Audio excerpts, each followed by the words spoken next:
We continue with the Torah portion, Mikeitz. We continue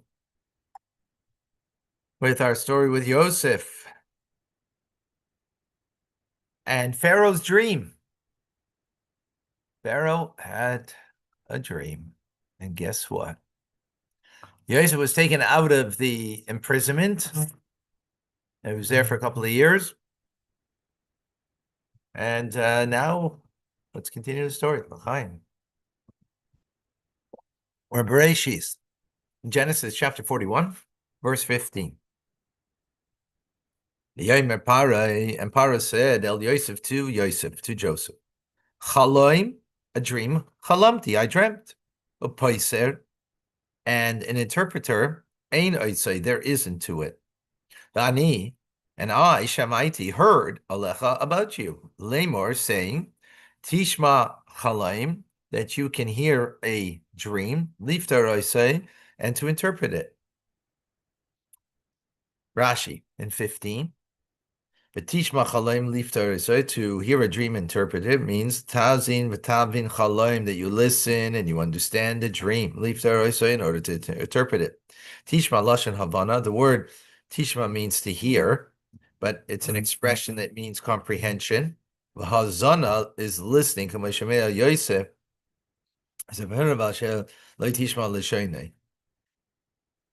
So Tishma, like from the Shema Yisrael, like Hear O Israel, right? So it means to understand, to comprehend. Like in the Shema, right? We're comprehending the oneness of God. Okay, verse 16.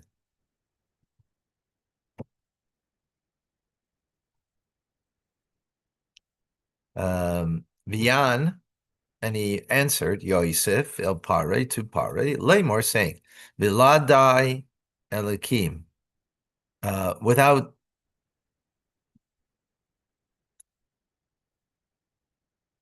Viladai, it's not me.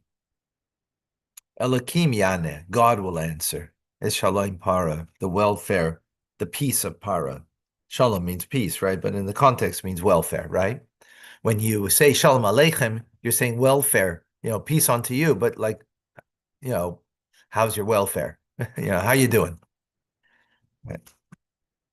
Rashi in 16, Biladai. So you can translate it as beyond me. It's not me. Eina chachma b'shili. This wisdom is not mine. Ella, rather, Elikim Yanev. God will respond. Yiten anaya bifi. He will put the response in my mouth. L'shalom paroi, for the welfare of paroi. Right? So, completely not me. I'm just the mouthpiece. 17. Yidaber paroi. And he spoke paroi al Yosef to Yosef. B'chalemi, in my dream, hineni I made. Behold, I am standing al Svasayor, on the bank of the canal. V'hine minayor, and behold, in verse 18, from the canal, Elis is arising Sheva paris, 7 cows, brios that are healthy, basar, healthy and robust flesh, healthy in the flesh, if you will, Yefas tayar, and that are beautiful form, V'tirena ba'achu, and they're grazing in the swamp. Verse 19. V'hinei sheva paris acheres, and behold, 7 other cows, oiles also rise up achereim, after them, dalis that are poor. The word dalis means poor. Ve'ra'os tayar, and bad form. Mo'oid, very much so. Ve'rakos basar, and they're emaciated in flesh. Are they trying? Yeah, emaciated. Okay, in the flesh. V'loi ra'isi kahina, and I have not seen such. The whole Eretz Mitzrayim, La Roya, and all of Egypt that are so poor, right? That these 7 second ones, that they're so poor, right, in their appearance. Rashi in 19. Dalis, scrawny, kechushes, haggard, uh, lean. Kamai, madua ata kachada. Why are you so haggard? Why are you so deficient? Why are you so, sorry, thin? Skin, thin, scrawny. Raka is basar, emaciated in flesh. Kolosh and raka is shabamikra. Anytime the word raka is used in the Torah, chasir and basar means lacking meat. And in Old French, blosses, something like that. Okay, verse 20. But haparais, and they consumed or they ate, be haparas the emaciated, varais and poor cows is sheva haparas, the 7 cows, harishenis habrios, the first ones that were healthy. Vatoivana es el kirbana, and they came in their inside, paloi neida, and it was not recognizable, kibo el kirbana, that they came in their innards, umareim ra, and their appearance was bad, kasher betchila, as they were in the beginning. Vayikatz, and I woke up. Right?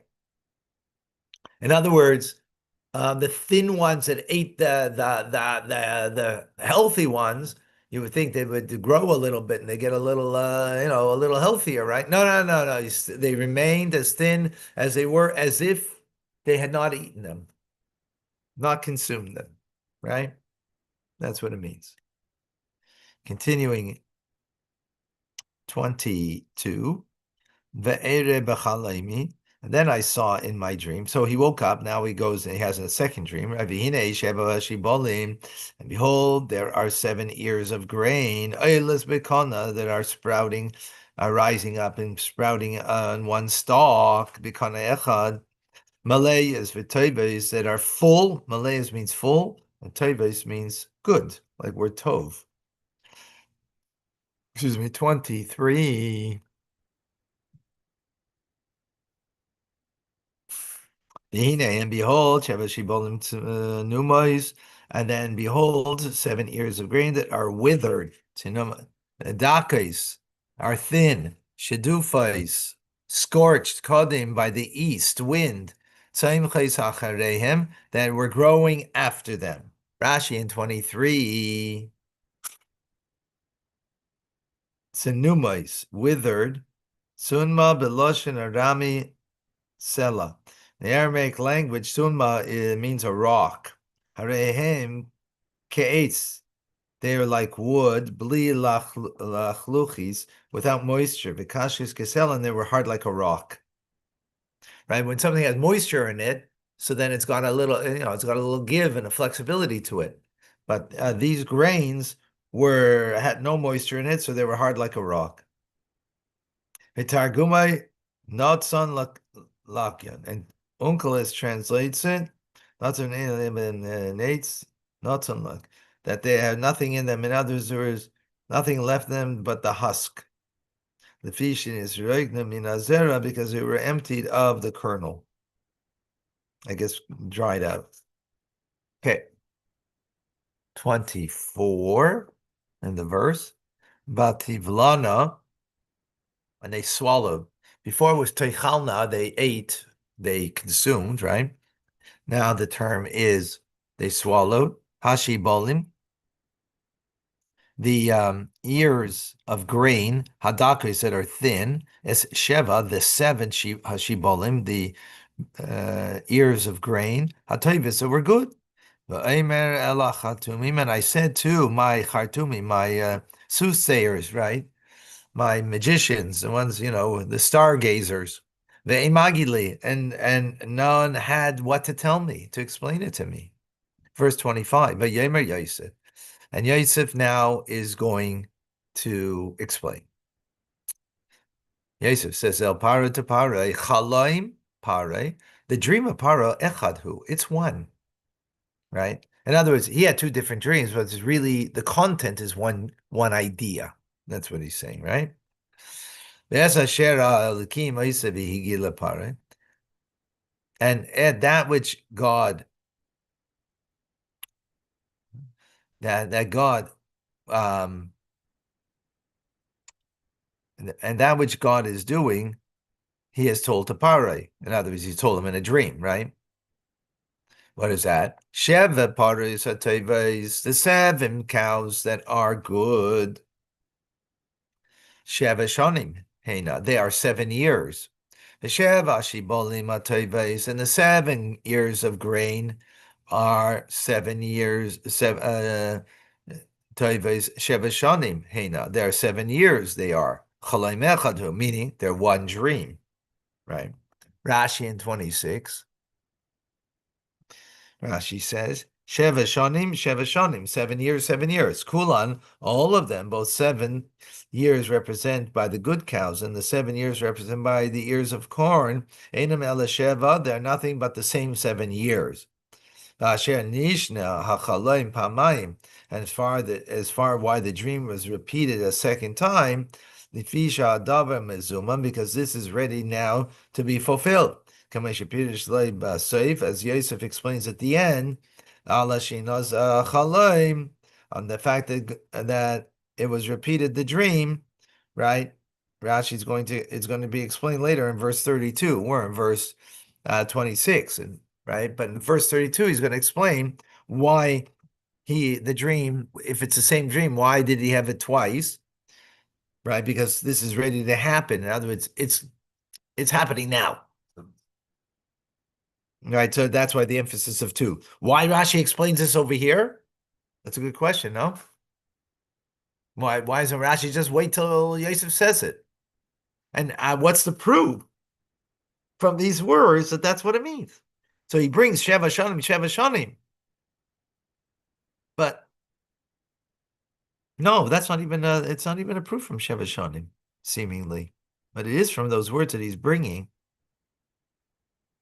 I mean, okay, 2 times Sheva Shanim.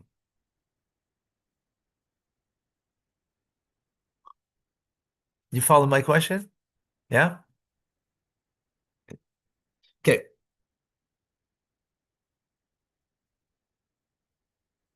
Yeah, exactly. And furthermore, what's the proof from here that that's what he's going to say later? Because remember, Rashi is, speaking to explain us the verse. How in this verse is that so clear, and why is it necessary to say it here? There's something bothering him that he's saying this, right? That I didn't pick up on. Okay. Sheva Shanim Matevis Nemar, continuing in Rashi, about the 7 good years, it says, he Leparai, that he has told to Parai Lefishaya Samo, because it was to be fulfilled close to the time that Yosef's statement to Parai, Obesheva Shnei Arav Nemar, in the 7 years of famine, it says, Hera Parai, he has shown to Parai, Lefishaya Adav Muflag Verachig, because the matter was remote and distant, Neifel by Lushin Mare. The term showing would apply if it's distant. 1 second.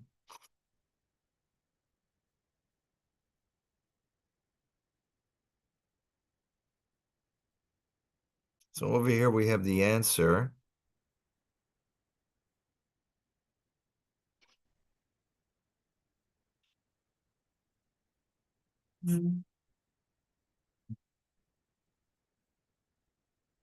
Hold on.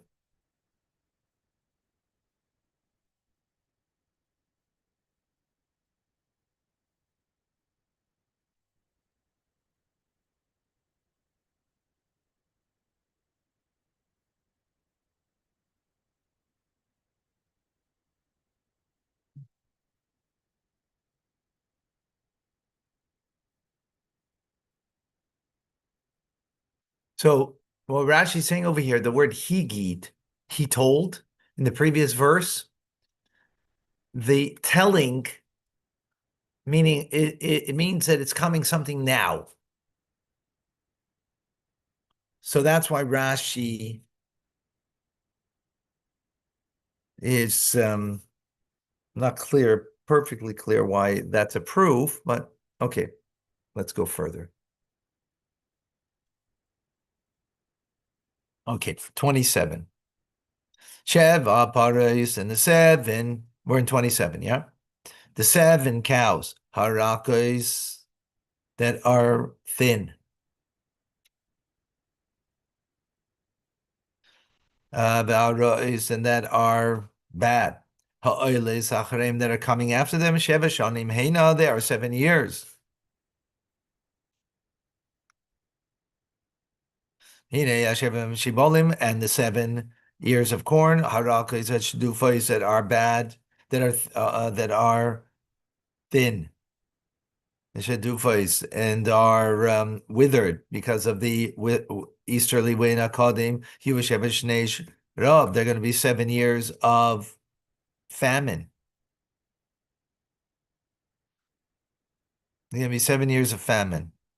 V'hu adavar, and this is the matter. Asher dibarti, that I have spoken, el para to para. Asher likim oise, that Hashem is doing. Hera el parai, he is showing to parai. So Hera, the word Rashi just explained in the previous, right? He is Magid, means he's telling. So it's like I'm telling you right now, da da da da, right? So it's, in other words, that term is that it's happening now. Hera, I'm showing you, is like something more in the distant. So the 7 years of plenty are going to be now. And I'm showing you that the 7 years of famine are going to be in the future. That's a different terminology, right? But it's the case where the 7 years of plenty have already started, or they're just about to start? No, they're going to start now. They have already started? No, they're starting now. Okay. No, they're starting with this. Yeah. Yeah. Okay, 28. Sorry, 29. Vine, Sheva Shanim Ba'oz. Behold, 7 years are coming. Soiva, that are of plenty, are of abundance. Godel, great abundance. Behold, Eretz Mitzrayim, in the complete land of Egypt. Right?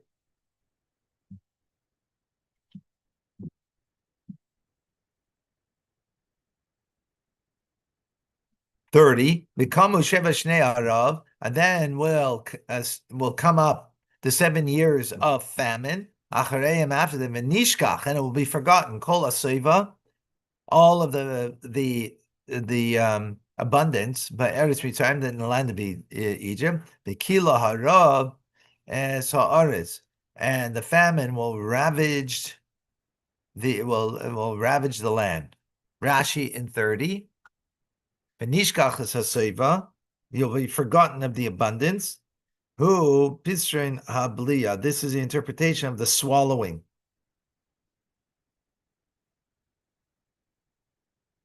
Interest is he refers it to the swallowing rather than the consuming.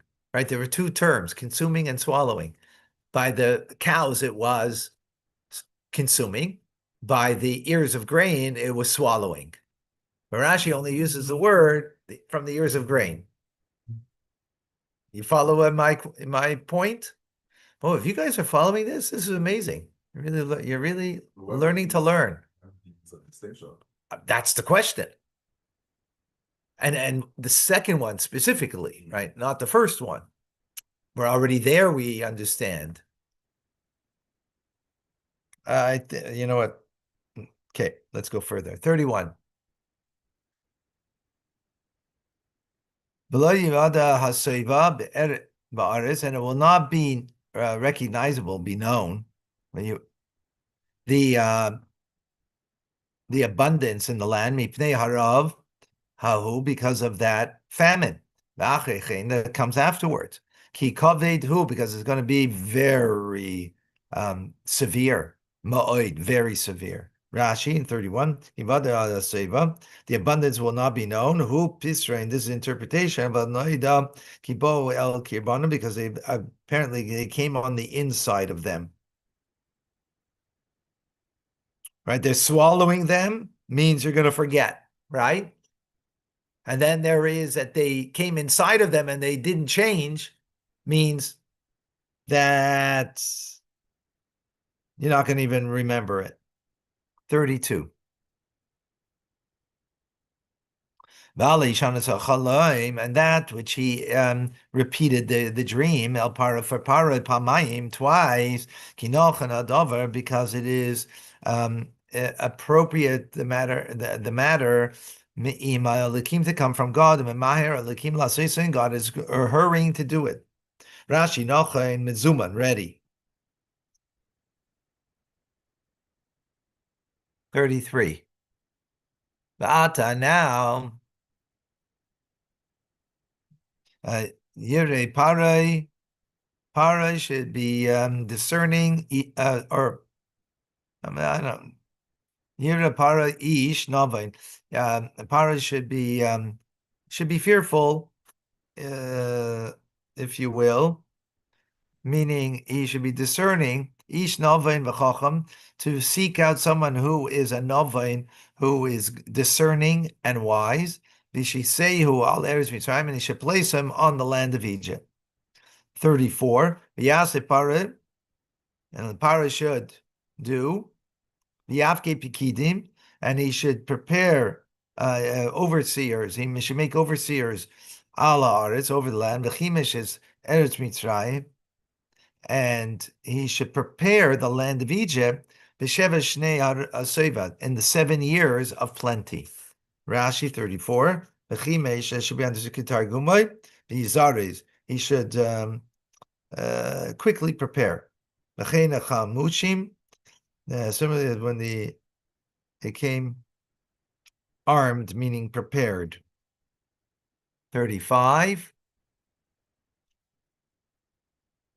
The Yikbetu is called Yichel, and they should gather all of the food, B'shani Matayves, in the good years, Haba'is Ela, that are coming, that these good years are coming, B'yitzburubar, they should amass grain, Tachas Yad Paro, under the hand of Paro, meaning the custody of Paro, Eichel Be'arim, food in the cities, B'shamru, and they should safeguard it, right, in order to have food for the time of famine. Rashi, there's kol eichel, all of the food. Shem davarhu, this is a noun. Lafika, therefore, tam aleph, the accent is on the aleph. Nakub about the cotton. Eichel hu payel, and the word eichel is a verb. Keep going. He called eichel chelev, tam lamata, bikaf. Nakub, the comments. Tachas Yad Parah, next Rashi, under the custody, the hand of, literally, of Parah, B'Rishus, I mean, in his domain, it's right, so in his storehouses. 36. V'yitav adavar, sorry, no. 36. V'haya ha'echel lepikadeh, la'aretz, and this food then will be as a pikadon, like a reserve. Yeah, it translates over here as a reserve. That's in context. Okay. La'aretz, for the land. L'sheva shnei harav, for the 7 years of famine. Asher tiyena ba'eretz Mitzrayim, that will be in the land of Egypt. V'lo tikares ha'aretz b'rav, and the land will not perish because of the famine. 36 in Rashi, and the food will be a tzover that is being amassed, kishara pikodin, like an article that's in safeguard, hagonos is stored away, likiyam haaretz, to preserve the country. 37, v'yitav adavar be'enei para, and it was good, the thing, in the eyes of Para. And I liked what he said, ve'enei kol avadav, and likewise in the eyes of all of his servants. V'yemer Para el avadav, and Para said to his servants, Hanimsa kizeh, there is someone to be found like this, Ish, a man asher ruach elikim boy, that has a man that has the spirit of God in him. Rashi 38, Nimsa Kazeh, is there such a person? So Unkelis translates it. Anishkach Kedain, can we find one like him? Im Nelech, if we go, Nibakshenu, and we look for such a person, Animsa Kamaya, will we find someone like him? Anim Shaloshem Tamiya. The word Animsa is an expression of astonishment, in other words, a rhetorical question. When you put a hey in as a prefix to a word, and it's vowelized, it means it's a question. The story will continue. Stay tuned. Amazing. Sorry, we don't have time to do the Rebbe's, look into anything of the Rebbe's teachings, but God willing. All right, we'll see you shortly.